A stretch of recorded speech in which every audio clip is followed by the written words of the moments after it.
Things have changed in the workplace, and one of the pandemic changes seems to be a trend called hot desking, or sometimes it's called hoteling, said to be named after the concept of hot racking, where sailors used to share the same bunks on a rotating basis so that you didn't have your own bunk. You had to get into a hot bunk when someone else left because it was your turn to sleep. It's the same idea. This is where there are a whole number of desks, and the people that sit at the desks rotate through and nobody gets to claim a desk. This is not a brand new idea. It's been around since the late 1980s, although with the pandemic, the rise of this trend is increasing, and it seems to have had a fire lit underneath it. More and more workplaces are moving toward this option. I'm Jen Swanson, by the way, your career coach, and on this channel I help you to get the job, love your work, love yourself, and advance your career. And so I am glad you are here today. Now let's get into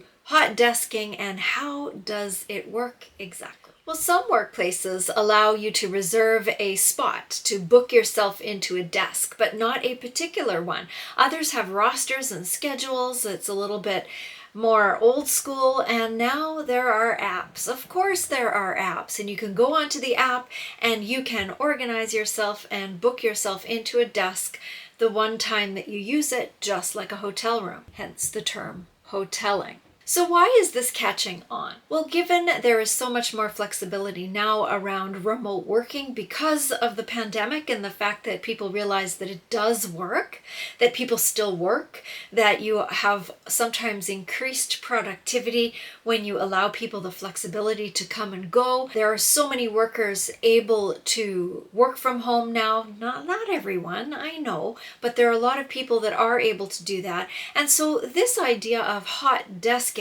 or hoteling saves space, and of course the main thing that it saves is the bottom line. It saves costs. What used to happen is people used to get up on Monday morning and head into their work and go to their own desk where they had all their stuff, and then at the end of the day they would leave all their stuff and they would leave that desk and they would go home, and the desk would sit empty and unused all the rest of the evening, all through the night, on the weekends, and whenever that particular worker was away on holidays or off sick. The leasing rates for all these assigned desks and the spaces that hold these desks are no small thing. And so if an organization can go from having 150 employees where every single employee is assigned a particular desk, to having, for example, 75 desks that are unassigned, they can, with careful planning and with the help of technology, be able to get away with half the desks and half the space. Saves a lot of money, and in the end, that's what it comes down to. So how is this sold to employees? It is said that people will collaborate more.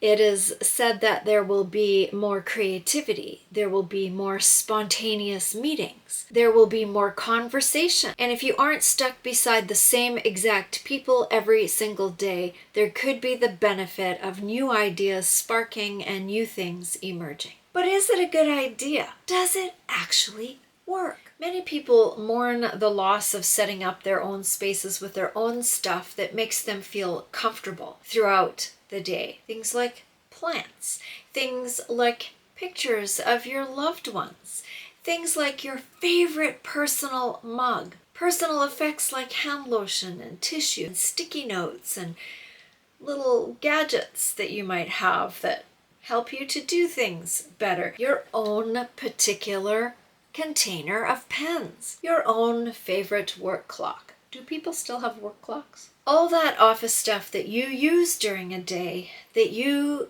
normally would have arranged in your drawers and on your desk and set up how you like it. I know someone who is a huge shoe fan, and everything she has on her desk at work has to do with shoes. She even has a stapler that looks like a shoe. Then there are things like the extra sweater that you might have, or the pair of flats for when your high heels hurt your feet. A chair that is ergonomically perfect for you. Now, I have a lot of that kind of stuff at my desk that I would not want to have to pack around every single time I came to work. Many employees, researchers have found, feel disappointed when companies go to this kind of organization. They feel detached. They don't feel as comfortable.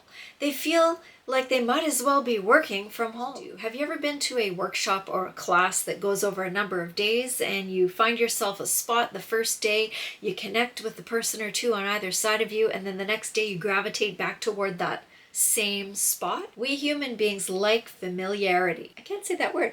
We humans like familiarity. And so having to move around and connect with different people all the time can start to get annoying. And some employees are actually worried, and it makes sense, about cleanliness. Who's been touching the surface of this desk and all this stuff, and has it been cleaned in between users? People are finding that this system is not working the way it was designed to. It's nicer and easier to work from home with your plants and your pictures and your favorite coffee mug and your coffee machine or your tea kettle nearby. There's no commute. There's a cat that'll walk across your keyboard every once in a while. Of course, it's more comfortable at home. However, it's not true for everyone. Not everyone finds working at home comfortable. Not everybody has the space. Not everybody has quiet. There might be too many people at home. There might be a bad internet connection. There's lots of reasons why this doesn't work for everyone. The Harvard Business Review researched this concept of hot desking or hoteling a couple of years back, I think in about 2019, and they found that what happened was the face-to-face interactions actually dropped and the tech communication increased. So the system almost had the opposite effect of what it was pitched as, a system of more connection, more collaboration, more conversation. It actually worked the other way. Since its rise in popularity, employees have complained of constant noise, of more movement, of less time for peace and quiet and concentration when you are trying to work.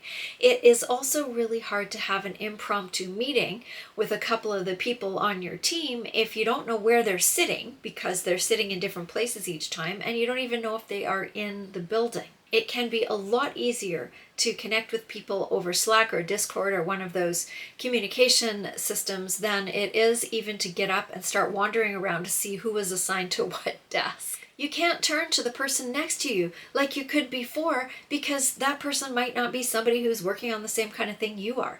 It might not be that departments and teams are placed in the same areas of the space, because everyone can just book whatever desks they want, and it's not like you're going to phone your buddy and say, hey, book a desk next to me tomorrow.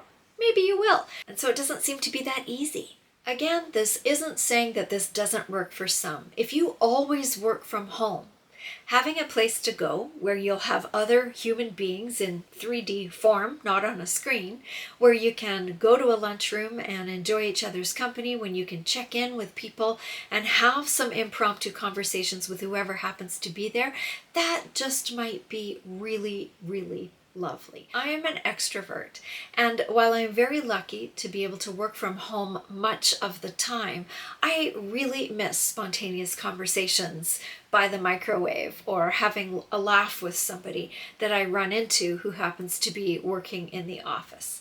Just being able to talk to somebody without having them say, Jen, you're on mute, would be great. I would welcome being able to have a co-working space on occasion when it suited me.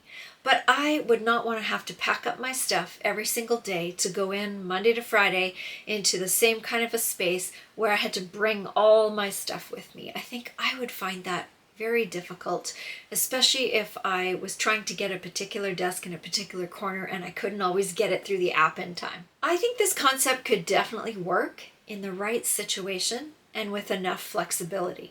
And it would work for some people. But I don't think it's the perfect answer. What do you think? Have you experienced hot desking or working in a hoteling situation? Have you experienced co-workspaces, which I think are a different thing? Leave me comments in the description box below.